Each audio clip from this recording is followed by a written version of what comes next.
Hey everybody, what's going on? It's Mr. Hino with Mr. Hino's LEGO Robotics. And today's video is to just let you know how cool robotics is around the world. You think sometimes, hey, we just do robotics in our little neck of the woods and nobody else does this. And boy, my eyes were open when we did First LEGO League, how many people do First LEGO League around the United States.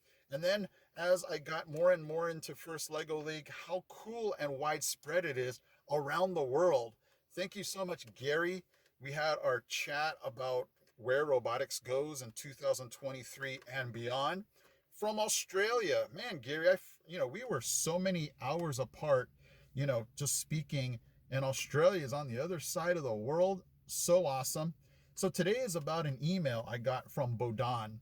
Bohdan is from the Ukraine as of right now. And what's so cool is he asked me for the elephant program.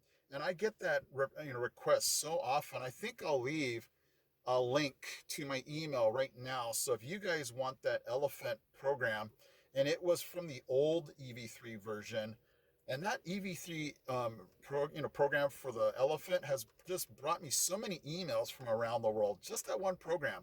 But what was really cool about Bohdan's story is that he is actually volunteering to help kids do robotics with the EV3 kit in the Ukraine.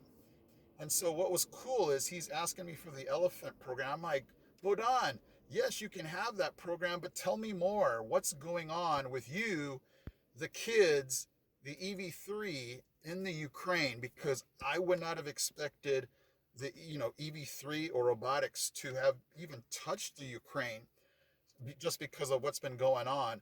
And so let me go ahead and just tell you his story. He told me that he is volunteering in the city, and I'm hoping I'm pronouncing this right, Chernobyl, and where the kids are, he's volunteering twice a week to just help them and give them an opportunity to learn robotics with the EV3 kit.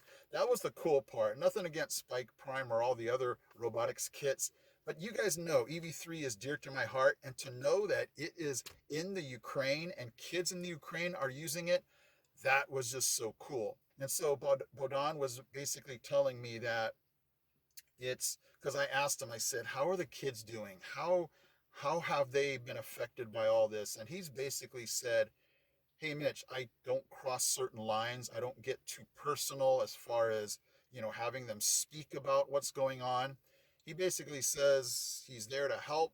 He's there to give them freedom to build what they want, and just let them, I guess, learn robotics and get their mind off of other things.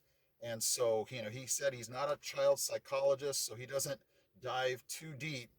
But hey, Bohdan, from what I see in these pictures and from what you've told me, I can see that it's giving them an avenue to direct their energy, and yes, I can see it helping them get their mind off of other things. And so it was just really cool to just know how robotics is traveling the world, going to places that I never thought it would be. And so what's really neat is to hear stories like this and to just know, hey, the next time I pick up my EV3 brick, just knowing that kids halfway around the world, or all the way around the world, are using that same kit, learning robotics, having fun, where you in Ukraine, definitely a chance for them to begin to see life as fun, hopefully as a new normal for them. And I can't even imagine what they're going through, but it was just so neat to read that email from him. And guys, I would love for you to send me a message if you're somewhere where I might not think robotics is being practiced or learned. And I'd love to do, combination story on all of you guys. Send me everything, pictures, videos. Let me know what's happening around the world, in South America, in Europe, in Asia. That would be so cool because, in our just little neck of the woods, we just think everybody's doing the same thing. We do First Lego League, we build robots.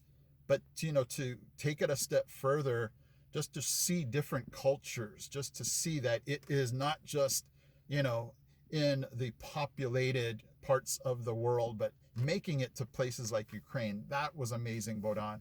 So thank you for your story, Bohdan, and the pictures, and just giving me a renewed sense of, hey, robotics is more than just parts, pieces, and, mechanics and engineering.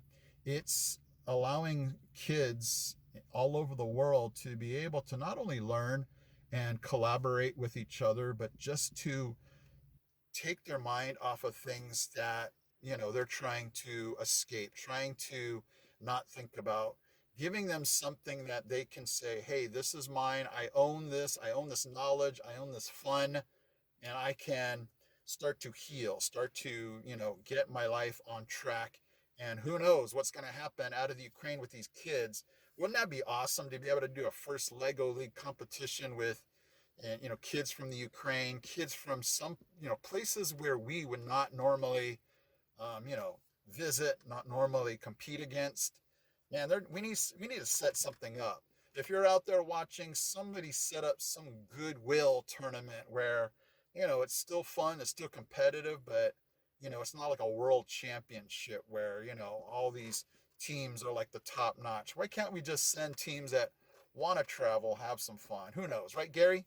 Gary in Australia, that'd be amazing if we could have some type of, we talked about some type of goodwill competition where, it's worldwide, but maybe not necessarily all the best, Don't they have that for Olympics, goodwill games or something? Anyway, thank you so much for watching and listening to Bohdan's story. It's just an amazing thing, again, how robotics is just traveling the world to places we might not even think about. So thank you again for watching. My name is Mr. Hino with Mr. Hino's LEGO Robotics. I'm out. He's out. He's out. We got this. We got this. We got this, guys. Hey guys, Mr. Hino here. Thank you so much for watching. And if you love robotics, don't forget to check out these videos also because they're cool. Okay guys, take care.